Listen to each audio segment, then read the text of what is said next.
बुजुर्ग आदर सम्मान के पात्र है, दया के नहीं। इस विषय पर हम अपने विचार रखेंगे।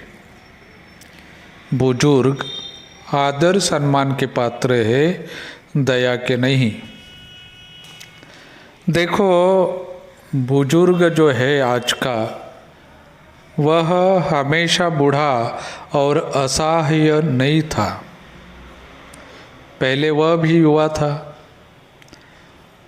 परिवार का पालन पोषण और उनकी देखरेख उन्होंने की है।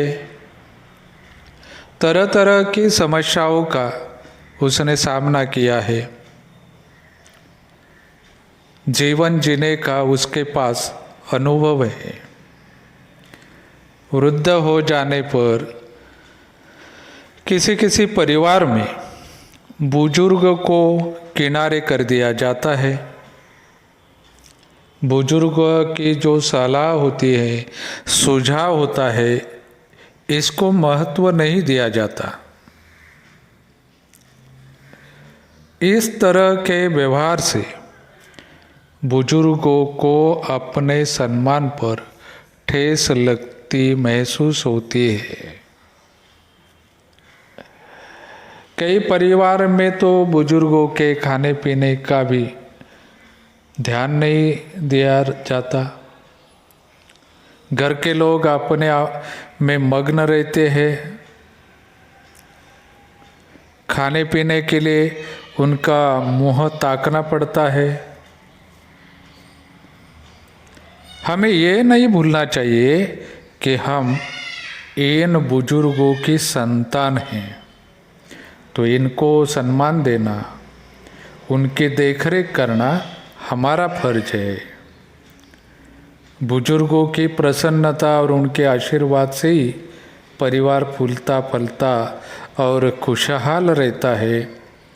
इसलिए बुजुर्गों को हमें सदा आदर सम्मान देना चाहिए और उनकी देखरेख करनी चाहिए। लड़कों का बूढ़ों से स्वाभाविक विद्वेष होता ही है। इस विषय पर हम अपने विचार रखेंगे। देखो, लड़कों और बूढ़ों के बीच पीढ़ियों का अंतर होता है। तो लड़कों और बूढ़ों में हर बात को लेकर अंतर होना स्वाभाविक है। अधिकांश बूढ़ों की आदत होती है कि वे हर बात को अपने ढंग से सोचते हैं। वे उसमें अपने जमाने की विचारधारा थोपने की कोशिश करते हैं। और इसका कारण ये है कि किसी चीज़ के बारे में उनकी एक धारणा बनी होती है। हर बात को वे अपने पैमाने पर कसने की कोशिश करते हैं। जबकि नई पीढ़ी के लड़कों की सोच अलग ढंग की होती है। उन्हें पुराने दकियानुसी विचार पसंद नहीं आते। इसलिए बात बात पर दोनों के विचारों में टकराव होता है और इस तरह लड़कों और बूढ़ों में स्वाभाविक विद्वेष होता है। बुढ़ापा तृष्णा रोग का अंतिम समय है। इस विषय पर हम विचार रखेंगे।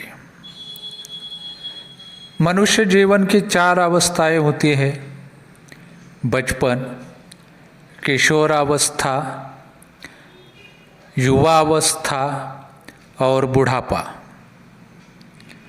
जीवन में मनुष्य की तरह तरह की कामनाएं होती है। उनकी पूर्ति करने का वह भरसक प्रयास करता है। बचपन से लेकर युवावस्था तक मनुष्य को अपनी कामनाओं की जल्द से जल्द पूरी होने की उतनी चिंता नहीं रहती जितनी बुढ़ापे में। वृद्धावस्था में मनुष्य के जीवन के गिने चुने वर्ष ही बचे होते हैं। और इसलिए उसका प्रयास यह होता है कि अपने बचे खुचे दिनों में वह अपनी सारी कामनाएं पूरी कर ले। ऐसे में उसे किसी भी तरह अपने उद्देश्य को पूरा कर लेना उचित जाना पड़ता है। उसके लिए उसे बुरे भले मान अपमान की परवाह नहीं होती।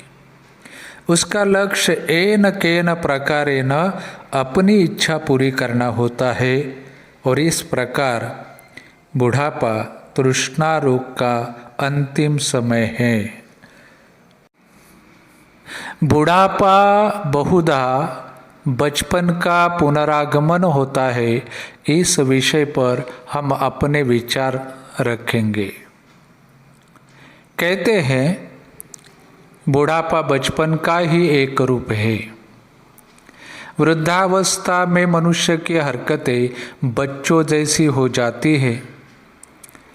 इस अवस्था में मनुष्य के अंग प्रत्यंग कमजोर हो जाते हैं और उन्हें बच्चों की तरह दूसरों का सहारा लेना पड़ता है।